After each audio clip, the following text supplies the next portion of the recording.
gangunal fi gotanka ko Allah fi hiɗen faala andude ko yowodiri e finde neɗɗo on ko hani fiɓugol kon haqqe Allah on wonɗo e hoore jiyaɓe ɓen e haqqe jiyaɓe ɓen wonɗo e hoore Allah e no jiyaɗo on hani fiɓirde hakkude muɗum e Allah e hakkude muɗum e nelaɗo Allah e fiɓugol piiji wirniɗi ɗin gomɗingol piiji wirniɗi ɗin mimbaru tawhid haray yo heɗo o émission ɗo wiyeteɗo mimbaru tawhid o heɓay ɗon ko ɓuttintamo ɓernde ko wallintamo fondo inchallah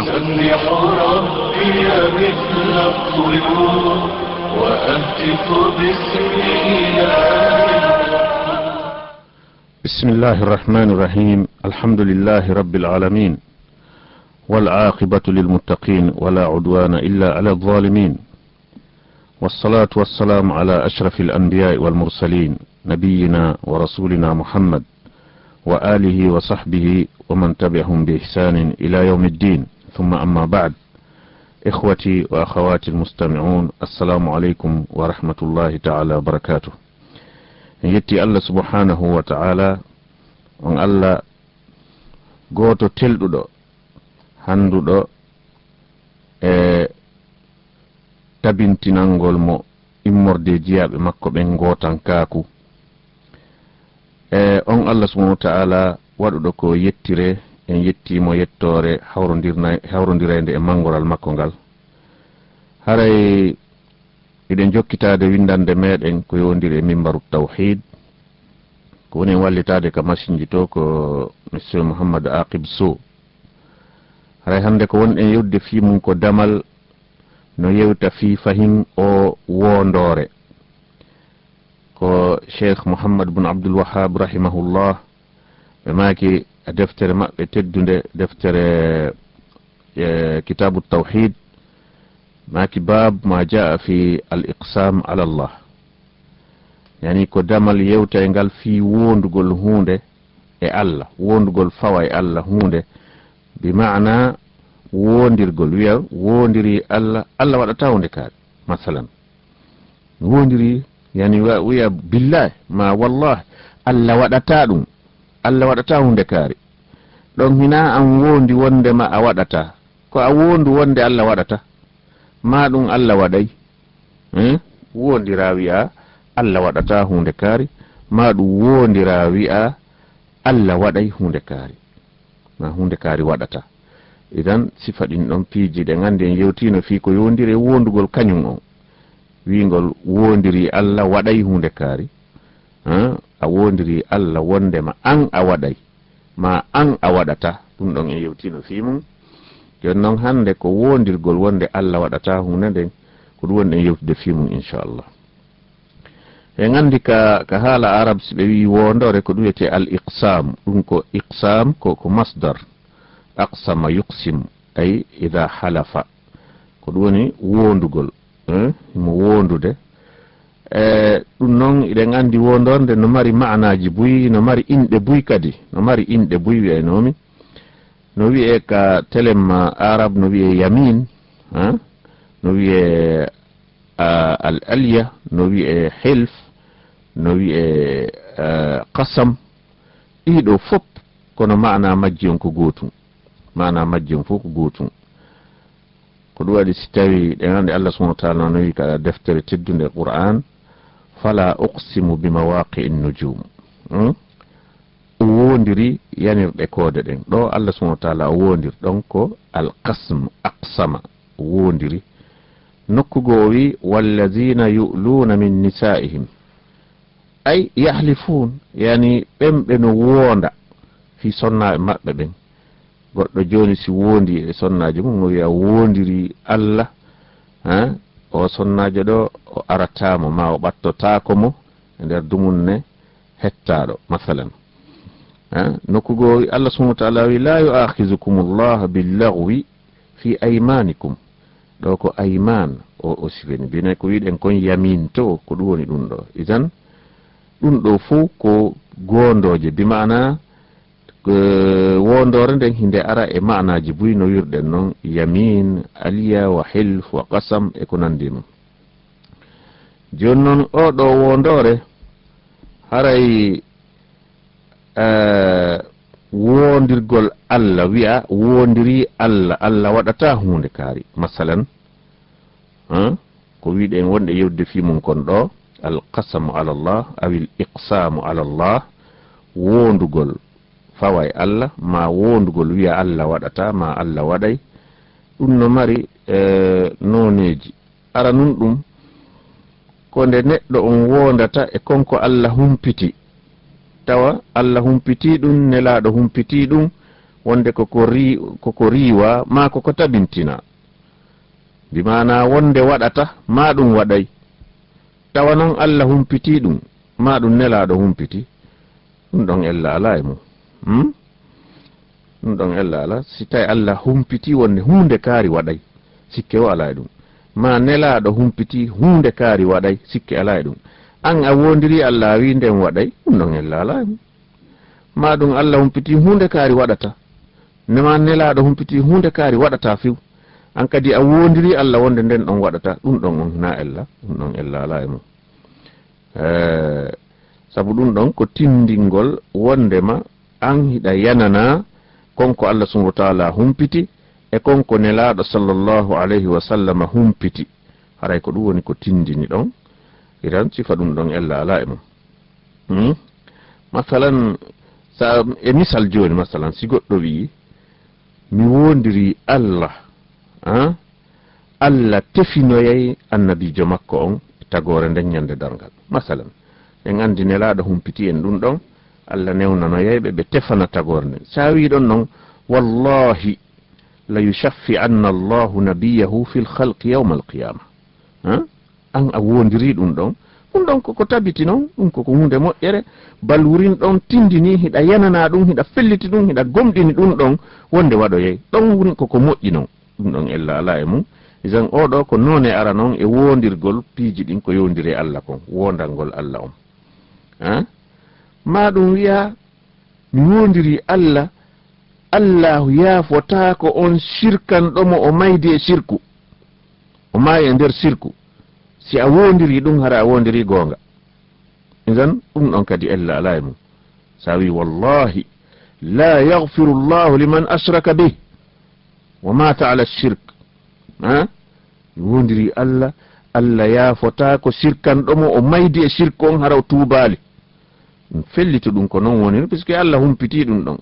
inna Allah la yaghfiru an yushraka bihi wa yaghfiru ma duna dhalik liman yasha idan en andi ɗum ɗon ɗin ɗon piiji haray si a wondiri ɗum ɗon fof ella ala e mum wondirgol ɗum none ɗimmo on ko ya wondir Allah wondirana Allah subhanahu wa ta'ala wiya Allah waɗata hunde kaari kono ina wonde Allah humpitima ɗum waɗata wona wonde nelaɗo humpitima ɗum waɗata kono ko sabu tiiɗugol ma a njorto on njorto mo jogiɗa ida jogi njorto tiiɗuɗo bimana tamaw tiiɗuɗo immorde ka Allah subhanahu wa ta'ala e ko wiyete kon husnu zanni bi rabbihi tawa hiɗa jogi ɗum hiɗa jogi tamaw timmuɗo e Allah subhanahu wa ta'ala hiɗa tamƴini ha takko pellet Allah soyinta ɗum ɗon wonda tippude ɗum ɗon wonda ulama tawhid en ɓe maaki ɗum ɗon no dagi fa hada jaiz sabu noon nelaɗo sallllahu alayhi wa sallam ɓe qirrike ɗum e qissa goɗɗo no wiye arrubay bint nadir on ko ammata anas bnu malik radiallahu taala anhuma o wi hinama kasarat thaniyatu jariyatin min al ansar فاحتكموا إلى النبي صلى الله عليه وسلم فأمر النبي صلى الله عليه وسلم بالقصاص فعرضوا عليهم الصلح فأبوا فقام أنس بن النضر فقال أتكسر ثنية الربيع والله يا رسول الله لا تكسر ثنية الربيع وهو لا يريد به رد الحكم الشرعي إذن أودو قصة immorde Rubai'a bintu Nadir yaayirawo Anas bun Malik oɗo o solno ñiire goɗɗo o soli gollo debbo suddiɗo jeyaɗo e ansariyankoɓe ɓe yehi ɓe ñaawoyi ka nelaɗo sallllahu alayhi wa sallam ɓaɓe ñaawoyi ha tabiti hi ko non woniri kanko soli ñire o yanden nelaɗo maki ko yottigu ko yottagol ko ɗum woni ñawore allah nden ko ɗum allah wi assinnu bisin idan joni ko yottagol ɓayde ɓe si ɓe yaafaki on tuma ɓeya yimɓe bonnuɗo on tori yimɓe bonnaɗo on moƴƴinal yoɓe moƴƴin hara tigi tigi on wonali yottagol hakkundeji maɓɓe kono ɓeya sali ɓe sali few ɓe wi tigi tigi on ɗo min yottoto ko ñiire oya nden sola ko minen kadi ko ɗum ɗon min faala joni yottagol on tuma goɗono ɗon Anas bunu Nadir oɗo ko sahabajo tedduɗo o immi o dari o wi hara nde ñiire o tolete ñiire makko nden solete ɗo o wi wallahi yo nelaɗo wallahi nelaɗo ñiire o nden solotake ɗo ñiire makko nden solotake few kono tawi konko o faandi ɗon wona wonde o faandi salagol sari Allah on wondema ɓeya yottoto ko honnum o faandi tigi ko tamaw ko tamƴini kon Allah subhanahu wa ta'ala bugoto e ɓerɗe ɓeeɗa ɓe yarlo ɓe yaafo ɓe moƴƴina ko sabu tiiɗugol on tamaw ɗon ko ɗum waɗi si o wi ñiire oya nden tolatake hina o wiira ñiire makko nden tolatake fi salagol ñawore nelaɗo nden sallllahu alayhi wa sallam ko ɗum ɓay o wi ɗum ɗon nelaɗo ma kanimo ya Anas kitabullahi alqisas ko an yo Anas deftere Allah nden ndi ko jottigu wowli fiimu sharia Allah on ko ɗum ɗon woni ko yewti dey ko ay yo Anas idan kono tawi ɓay kanko Anas himo jogii tamaw tiiɗuɗo wonde Allah jippinayi yurmede e ɓerɗe ɓe bonnaɓe ɓe yaafo ɓe moƴƴina hara jottigu waɗali ko ɗum waɗi so wondi o wi wallahi ya rasulallah la tuksaru saniyataha mi wondiri Allah nelaɗo ndeɗo ñiire oɗo nden nde tolatake few sabu ɗum ɗo idan ko ɗum waɗi si tawi nde ɓe anduno ɗum ɗon Allah subhanahu wa ta'ala bugi e ɓerɗe ansariyankoɓe ɓen yaafuye ɓe yaafi few Allah bugi e ɓerɗe maɓɓe ɗen fof hoyi ɓerɗe maɓɓe ɗen fof ɗaati ɓe yaafi فقال النبي صلى الله عليه وسلم إن من عباد الله من لو أقسم على الله لأبره ɓe maaki anduno e jiyaɓe Allah ɓen ɓe tawete si ɓe wondi wonde Allah waɗata hunde Allah newnanay ɓe ɗum Allah moƴƴinanay ɓe ɗum hakke ko tawete ko yimɓe moƴƴuɓe tawe kadi hiɓe jikki Allah jikke iɗon andi Allah subhanahu wa ta'ala mo wi'e hadisul qudsi ana inda dhanni abdi bi min miɗo ka jiyaɗo an on sikkinmi ɗon miɗo ka jiyaɗo an on tanƴinilan ɗon mi ardanaymo ko ɗon mi wonanimo tawi oɗo himo tanƴini ha takko pellet Allah subhanahu wa ta'ala ko jon yurmede o waɗay e ɓerɗe ɓeyaɗen yaafuye ha ɗum waɗi ha tawi mo wakkili mo wawi wondude Allah subhanahu wa ta'ala waɗanimo ɗum konko wondi fa huwa li quwwati rajaihi billah wa husni dhannihi aqsama ala Allah sabu tiiɗugol tamaw makko on tiiɗugol njorto makko on ka Allah e moƴƴugol tamaw makko on immorde ka Allah subhanahu wa ta'ala Allah waɗanimo ɗum ko ɗum waɗi julɗo yo tamƴino ka Allah moƴƴere yo tamƴino wonde Allah yurmetemo Allah fewnaymo Allah waɗanaymo moƴƴireji ɗin fof Allah dandaymo ko huli kon okkoramo ko faala kon e moƴƴireji ko ɗum o haani tamƴinade immorde Allah subhanahu wa ta'ala ko moƴƴire tun julɗo haani tamƴinade immorde ka Allah subhanahu wa ta'ala o waɗa noon kadi sababuji fi noon nde moƴƴire heɓora bi mana o golle wonande sabu o heɓa moƴƴere o tamƴino kadi moƴƴere immorde ka Allah subhanahu wa ta'ala sabu kono tamƴinorɗa o ko mbaadi ko tamƴiniɗa immorde ka Allah o si an a tamƴinike min tigi tigi min Allah wallatalam ma ɗum Allah ittataran o alhaali ɗo ma min kanko ni alhaali an on koni min kanko ni Allah warrinmi min koni a tamƴinaki eni yolɗende immorde ka Allah a tamƴinaki ɓuttu a tamƴinaki moƴƴere immorde ka Allah haray an a yaltitali ko Allah subhanahu wa ta'ala ɗaɓɓuma ɗon idan andi nelaɗo sallllahu alayhi wa sallam ɓe manti oɗo sahabajo tedduɗo Anas ɓe mantimo mantugol tiɗugol sabu noon ɓe wi kanko ko jeyaɗo e jiyaɓe Allah e tawi Allah subhanahu wa ta'ala laatinanimo ko wondi kon soyinali jikke makko ɗen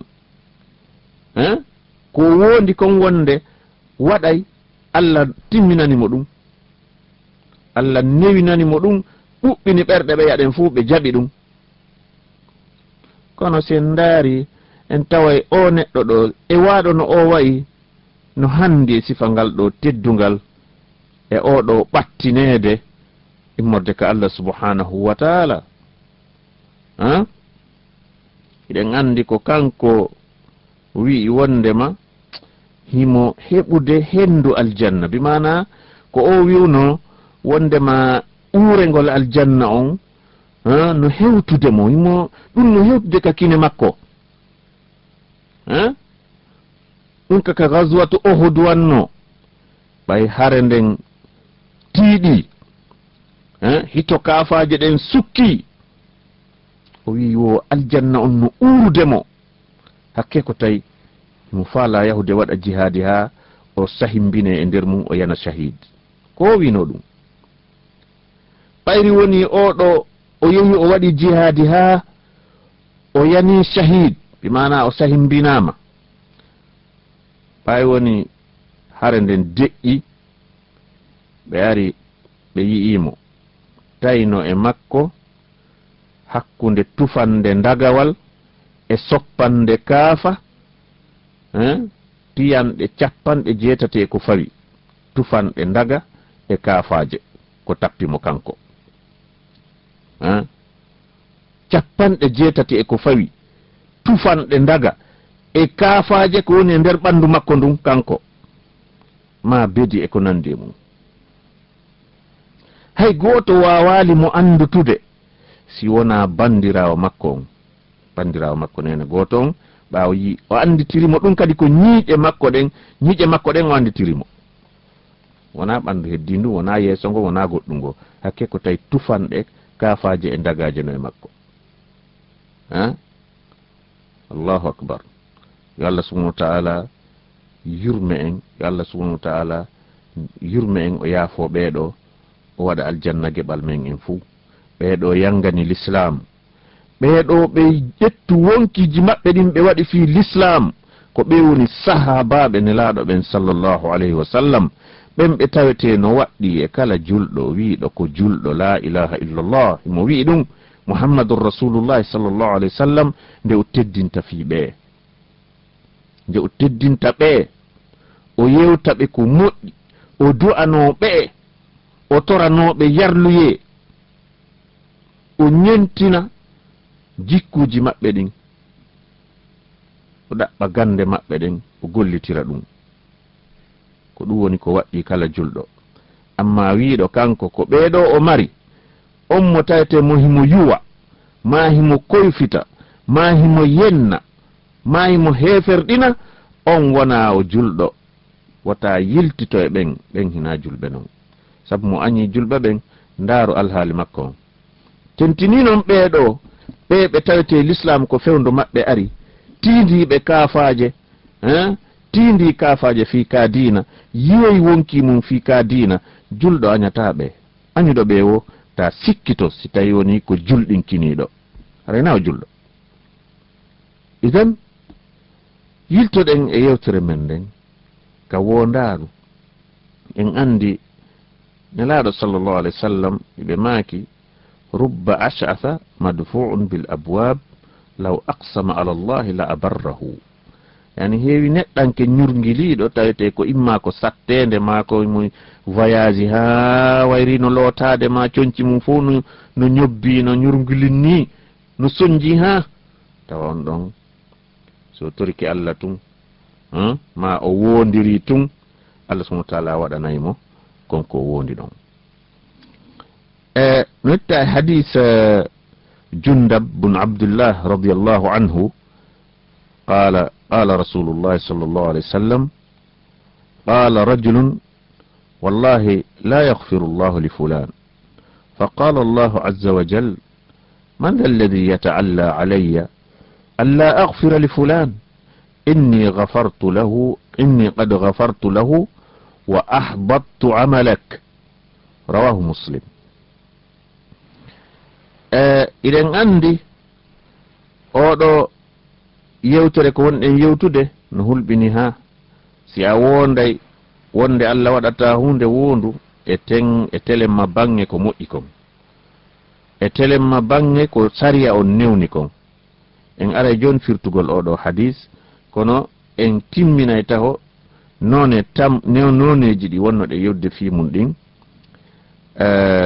noneji wondugol fi ko yondire Allah kon wonde o waɗay ma o waɗata tammun ɗum ko si tawi woni joni ko waɗi ha wonduɗa kon koko tawete wonki makin ƴetti ɗum ɗo no hawni wonki makin waɗi bimana ijab ko wiyete kon al ijabu bin nafs sabu ɓural Allah ngal maɗum o ko jikke bonɗe ɗen sikkugol ko boni sikkugol wonde ɗum ɗo waɗata ɗum ɗon dagaki few ɗum ɗon ko hunde nde andanɗa hoore ma wonay sabu bonnugol golle wota aɗen jikku Allah ko boni wota jikku wonde Allah yurmatake wota jikku wonde Allah yaafotako wota jikku wonde Allah okkata ɗiɗo fuu ko piiji ɗi andanɗa hoore ma ko piiji harmuɗi ɗi wattake few si a wondiri e sifa ɗin ɗon piiji haray ɗum ɗon a wondiri ko harmi donc ngal damal ngal wonɗen yewde fimum al iqsamu ala Allah ngal no jogi yowodiral tiiɗugal e tawhid on sabu noon si goɗɗo woni o wawi ƴaƴade wondema Allah subhanahu wa ta'ala yaafotako ma Allah okkata hunde kaari ma Allah accata hunde kaari ma Allah waɗata hunde kaari ko immorde moƴƴi ma Allah yaafanta ko kaarijo ɗe golle makko ɗo koko bonni ɗo e ko nandi mum ma Allah lettata kaari hakke ko tawete ko moƴƴo ma himo waɗi ɗum ɗo e ɗum ɗo bimana an aray a townintinike e hoore Allah subhanahu wa ta'ala a boni needi e makko aray a boni needi e Allah subhanahu wa ta'ala aɗa witti ɓural makko ngal e mangoral makko ngal a bonni jikke yani ko hanonoɗa sikkude ko moƴƴi kon an a sikki ko boni immorde makko kanko Allah subhanahu wa ta'ala wa hadha yunafi kamal at-tawhid ɗum ɗon noon haray koko riwondiri few e timmugol tawhid idan si neɗɗo waɗi ɗum haray tawhid makko on timma few wa rubbama yunafi aslu tawhid wurin ɗum no gasa ha yahoya ha tawa riway hay tigi bindere tawhid nden Allah dandu en ɗum ɗon idan haray en andi ɗum ɗon ko hunde mawnude nde hanande woɗɗitede e mum nde dagaki few idan yiltoɗen noon e hadis Jundab bun Abdullah ɗen andi o wi qala rajulun wonnelaɗo sallallahu alaihi wasallam maaki qala rajulun no wawa wonde hara on rajul ɗon fillaɗo ɗon wondema wonde ko hadis on immorde Abu Hurayra wondema gorko wi'ino Allah subhanahu wa ta'ala yafanta ko fu kaarijo ko honɗum ɗum ɗon tindini wiigol wonde Allah yaafota ko kaarijo kadi noon wonda e hoore ɗum wallahi la yaghfiru llahu li fulan ɗum ɗo ko honɗum tindini ko honɗum ɗum ɗo wiyete ka sharia l'islam ɗum ɗo no wi'e al-ya's min rawhillah al-ya'su min rawhillah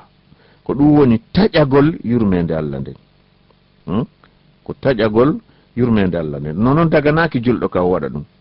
julɗo taƴata ko yurmede Allah nden idan ɗum ɗon dagaki waɗataki few ɗum ko go'o ɗiɗi on e ko ɗum tindini kon ko ihtiqaru ibadallah ihtiqar ibadallah inda hadha alqa'il wa ijabuhu bi nafsihi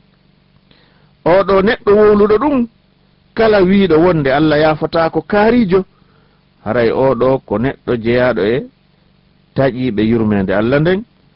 ko jeyaɗo kadi e hayfinɓe jiyaɓe Allah ɓen joltini fi maɓɓe townintini kañum haawiti hoore mum sikki kañum no towi darja no mari moƴƴiriji kon to tippi ha o wi Allah yafata ko kaarijo on to tippi ɗum eɗen andi yaafuye ko wiyete kon almaghfira huwa yani satru dhanb wattajawuzu an ko suuɗugol bakkato on goɗɗo waɗa bakkato ha gasa Allah surramo few ronka feññinande ɗum yimɓe ɓen hara goto anda ko kanko tun waɗuɗo on ma e mo waɗidi on e Allah ko ɓen ɗon andi Allah surramo few ronka andade e yaafagol ɗum kadi hara nangitoroytamo ko ɗum woni almaghfira wiyete maghfira isan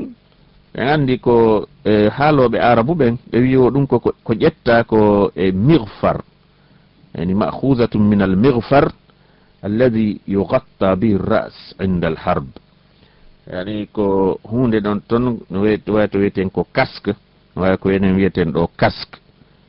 ma chapeau yani kufune tiiɗuɗo ma jandijo tawete si goɗɗum honki hewtata ɓandu ndun konko tigi hippoto sanga hare waɗata en andi ɗum ɗon no ton wiqaya wa sitr wiqayatun wa sitrun aw satrun donc ɗum ɗon danday surray kadi parce que hoore nden haray nde suddi haɗay kadi dagaje ɗen hewtugol nde ma kure ɗen ma kaaje ɗen donc wiyete mighfar joni ko ɗum ko ɗon ƴetta wiya al maghfira yani yaafagol ko ɗum woni surrugol o tigi ha gasa yaafomo kadi bakkatuji ɗin joni noon goɗɗo hana ƴaƴade wonde Allah waɗata ɗum Allah ko kanko wi en ko heewi e ayeje makko ɗen ka Qur'an ko ghafurun ko rahim ghafurun ko rahim an noon ara wiya o yaafotako fihun ko ɗum waɗi si tawi o wi man za alladi yataalla alayya an la aghfira li fulan ɗum ɗo ko istifham c'est à dire ko landagol kono ko landagol anñugol en andi Allah subhanahu wa ta'ala si landike hunde na ɗum na fi andugol na fi ɗaɓɓugol andugol kono ko hakke ko tawi nden hunde ɗon hinde hawni nde goɗɗo susada ƴaƴade wonde Allah yaafota ko kaarijo isan ko ɗum waɗi si tawi yewtere nden ɗo no tindina e ruttugol e on woluɗo ɗum himo joli hadis on himo joli ka yanña moƴƴa fensita e hadis abi hurayra ton wonde oɗo gorko woluɗo ɗum hari ko neɗɗo ɗuuɗuɗo dewal mo ɗuuɗi dewe moƴƴa noon o rewayno Allah ko ɗuuɗi himo jogino noon goɗɗo wondiɗɗo on ko fantinɗo e boneji mo ɗuuɗi boneji ha feƴƴiti kanko ko ɗuuɗuɗo dewal o wondiɗɗo makko ɗa ko fantinɗo boneji ɗuuɗuɗo boneji daiman o yi'ay himo yedda Allah subhanahu wa ta'ala o wi'a mo raɓɓinɗino e geddi kadi accu ɗum ñande goo noon o ari o tawi mo e hoore bakkatu o wimo an kadi e to acca ɗi bakkatuji ko wonɗa wadde on tuma oya jaabimo hey tertolan accidan e Allah on accidan e Allah tertolan few accidan e taguɗolan on donc ka an anela ya aynam min ko mbo nelma aynugollam accidan e Allah on tuma o yawi wallahi la yaghfiru lak la yaghfiru llahu lak o wi mi wondiri Allah, an Allah yafotako ma few. Andi ɗo ko yewtere nden no feƴƴiri noon hakkunde maɓɓe, ɗum ɗon puusimo ha jaka o yawtino sharia o andali, o wi an Allah yafotako ma few. Donc ɗum ɗon tindini wonde neɗɗo fantinɗo oɗo o fantinigo himo waɗi boneji, kono himo andi mo mari jikke, be mana himo mari tamaw ka Allah subhanahu wa ta'ala, himo mari njorto ka Allah subhanahu wa ta'ala, bela jo o waɗay bakkatugoy, kono o tuubay hakkunde makko e joomi makko. Sabu ko honno o waɗi, so honno noon tindini ɗum, o wi khallini wa rabbi, acci dange taguɗo lan o, acci dange Allah jeyɗo lan o. Si tawi neɗɗanke waɗi bakkatu, o tuubi tuububuye laaɓuɗo, yilto noon wonki makko kin foolamo ha o yiltito e ɗum kadi laawol goo. Haray tuububuye makko arano on goy no selli, so tuubi ɗimmum, tuububuye ɗimmo on kadi no wawi sellude. Sabu ɗen andi no jeeya e sartiji tuububuye ɗin, nde o tigi noon o fiɓata, o deesida, wona yo yiltito e ɗum ɗon hande kadi, kono jeyaka e sartiji tuububuye ɗin wigol wondema hande kadi si a tuubi ɗum ɗo a tuubitata, wonde a tuubitata. Isan haray ɗum ɗon ko non ko moƴƴi kon e neɗɗanke on, so tuubi wona yiltito hande kadi e konko tuubi ɗon, wona yo o dartu e ɗum ɗon few. Non no walla mo e ɗum sertugol ɗemɓe o wonduno fewndo, o waɗayno boneji, hara o wontidali e ɓen ɗon hande kadi o coupa relation. Siko nokkure o serta e mayre, siko yimɓe o serta e ɓen, yimɓe bomɓe ɓen. Oɗo neɗɗo mo tawete Allah subhanahu wa ta'ala yafanike mo, ko immande o wonata joni o heɓi sababiji ko Allah yafanomo. Goɗɗo no wawi wadde goɗɗum, tawa ko neɗɗo ɗuɗuɗo boneji, o waɗa moƴƴere hara wurinde ɗuuɗa,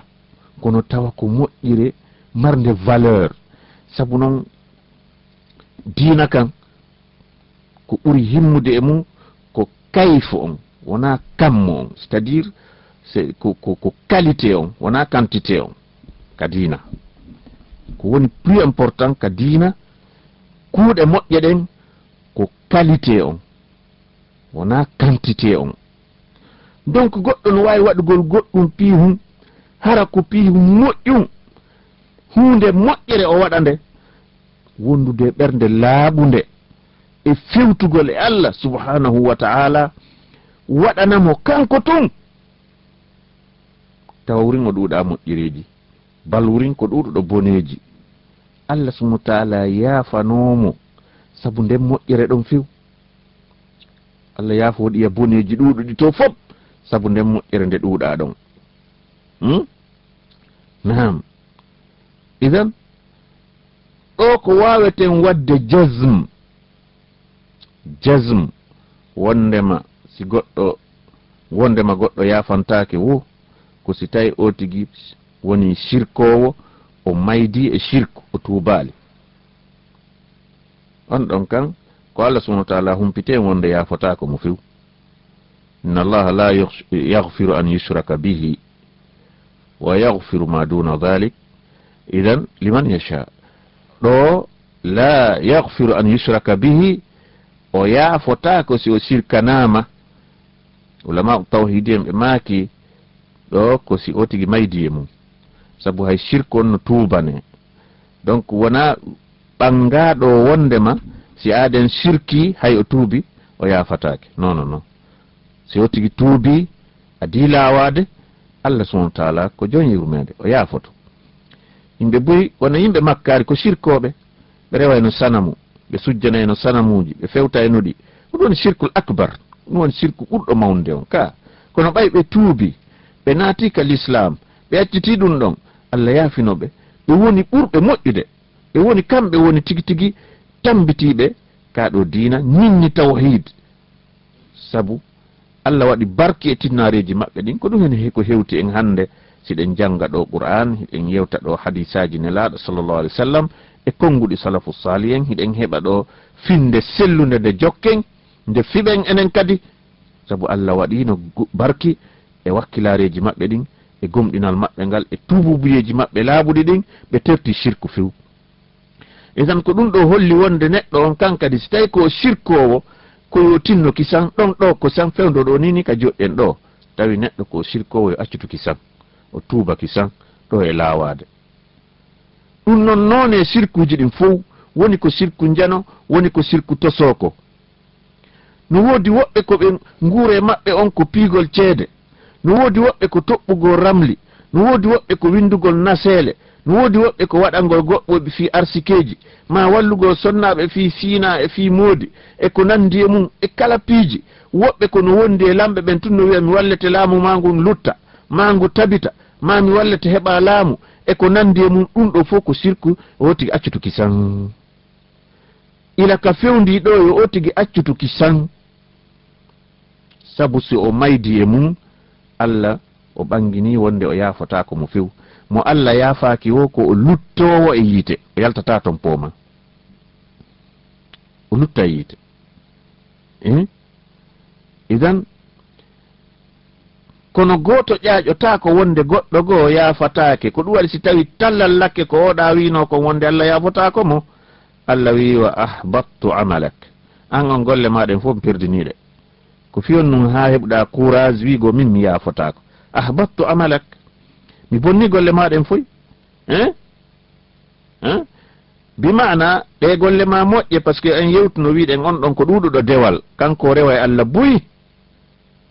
ɗen golle moƴƴe ɗon noon ngal peewal ma e ɗe golle ma moƴƴe e ɗe dewe ma e ngol kulol ma Allah ngol wonɗa mantorde ha wiɗa oɗa kañum Allah yaafotako mo Allah wi mi perdini ɗum ɗon fof joni woni mere ko noon ɓuri jasude nam sabu noon golle sa golliɗe ha gasi a waɗi toon boneji goon toon perdinay golle ɗen fof perdinay golle ɗen isan haray neɗɗo on yo wattan yiila e ɗiɗo fiyakuji joni en yiltitoto ka technique to ɗen monsieur Mouhamadou Aqib Sow ɓe uditana en ligne on musidɓe men julɓe heɗitiɓe Bonheur FM 101.4 immorde Lambanji yo wawi noddude ka numéro ji men wowɗi 655 55 10 55 maɗum 669 88 46 46 allo assalamu aleykum. Aleykum salam. On jarama. On jarama Sadio. Ala toon. Alhamdulillah. Naam. Bismillah.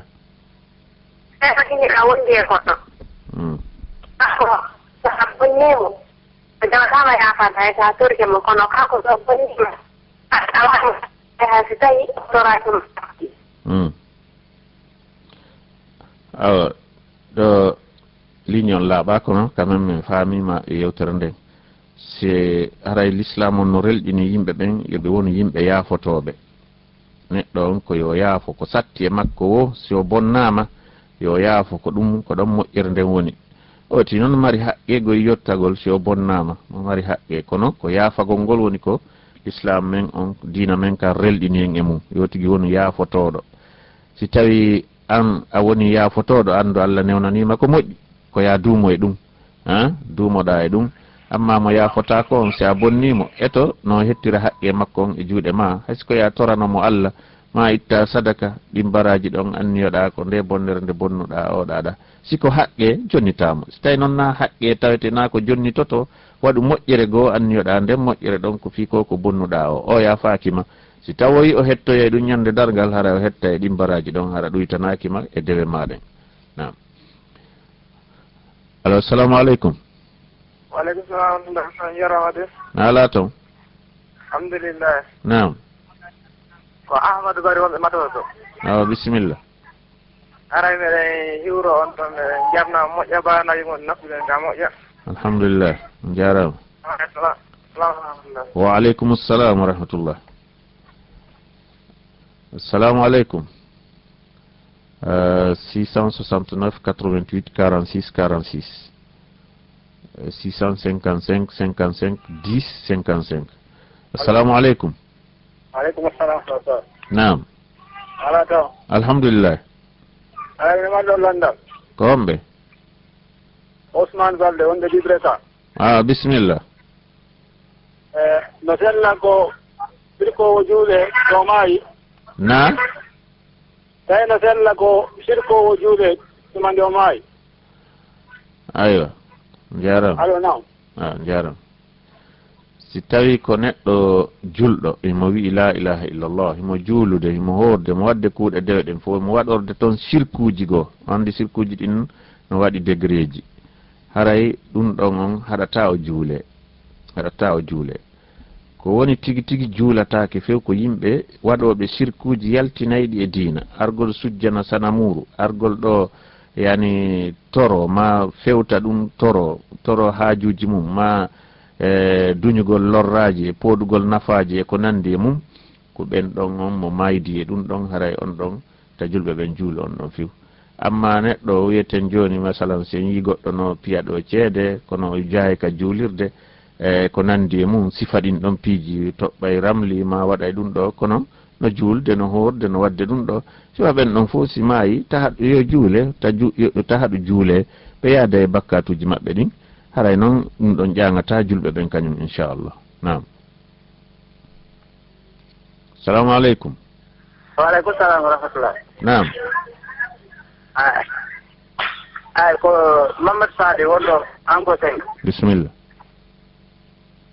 Min goɗɗo sino ñawli musidɗo mum julɗo ara ɗo woɗɗondiri seeɗa. Allo. Mais mi nanande. Allo. Eyi miɗo nande bisimillah. Nene tawi goɗɗo no ñawli musidɗo mum julɗo. Bon ara ko exemple oti Côte d'Ivoire woni woti lagine ɗo. Bon ara humpitaki fi makko. Kono o wata mo yoɓe ara warde. Oti ala wala fuɗɗi alqiyama hara ala ñamande ala ɗum. Na? Allo. Oui. Goɗɗo si ñawlide goɗɗo. Ɗum ɗum nani ko ka sakkitori ngal. Tawi yo tigi seɗɗinima so sinade kono tuma warnatano so tigi pilamo kada kaɗo to ñamande siko holno haɗon tigi anda musidɓe makko. Awo. Si tawi o tigi anda musidɓe makko anda fi makko ala adresse makko ala humpondirde haray siɗa wawi jogitade ɗum ndin jawdi ɗon ndi huuta ndi ɓeydo hara ndi ɓeydantomo eɗa wawi jogitade ɗon masi ko waɗugol ɗum e compte tawi no ɗuuɗi tawi koko ɗuuɗi marota ko ɗa wawi marde ɗum e compte hara kaka yeebota ko bonata ma ɗum o si tawi na ɗum ɗon fof tawi na ko yoni molom ma ko marota ko ɗa wawi ƴettude ɗum yi ɗaɓɓita musidɓe makko gasoɓe mo ronude ɓen tawete ɓen si wi e makko ko ɓen ɗon haqqeji makko ɗin fof jawle makko e ɗuma si wi e makko ko ɓen ɗon hendoto jonnaɓe si tawi na ɗum ɗon fof on tuma a ƴetta ɗum waɗa e ko moƴƴi wono sadaka ni itta sadaka ma waɗa e golleji projet ji moƴƴi ko waɗete on fi juulirɗe e ko nandi e mum anni yoɗa baraji ɗin ko kanko ɓay ko kanko jeeyi haray ko noon gerdata an ka noon so artoyi dey ɗum ɗon haray so artoyi an ka so aroyi ɗum a yetotomo a warrino ni ɓay a ɗaɓɓitimo ha yiyalimo joni a warri ni a waɗiɗi sadaka e nokkel kaari kono si tawi o weltiri ɗum o jaɓi alhamdulillah baraji ɗin kanko jeeyi an kadi ɗa heɓa hen inchallah moƴƴere saabu a waɗi ko moƴƴi si o wi a min ko jawdi an ndin ko ɗum woni hakkude men ɗon ko ya ɗaɓɓutu jawdi makko ndin jonnitamo baraji ko waɗɗaɗa kon wontane an haray ko ɗum ɗo wontane nam isan haray ko ɗo wonɗen darade hannde musidɓe julɓe tedduɓe mi annintinayi on ko monsieur Mouhamadou Aqib Sow walliti en fii ka machine ji to ko Bonheur FM 101.4 wonno ɗon heɗade haray ɗen e saaji jaroji ɗin inchallah wassalamu aleykum wa rahmatullahi taala wa barakatuh. منبر التوحيد هو الله الذي لا إله إلا هو الملك القدوس السلام المؤمن المهيمن العزيز الجبار المتكبر سبحان الله عما يشركون سبح ربي مثل الطيور gangunal fi ngotankaku Allah si hiɗen faala andude ko yowodiri e finde neɗɗo on ko hani fiɓugol kon haqqe Allah on wonɗo e hoore jiyaɓe ɓen e haqqe jiyaɓe ɓen wonɗo e hoore Allah e no jiyaɗo on hani fiɓirde hakkude muɗum e Allah e hakkude muɗum e nelaɗo Allah e fiɓugol piiji wirniɗi ɗin gomɗingol piiji wirniɗi ɗin mimbaru tawhid haray yo heɗo o émission ɗo wiyeteɗo mimbaru tawhid o heɓay ɗon ko ɓuttintamo ɓernde ko wallintamo fondo inchallah وأهتف باسمه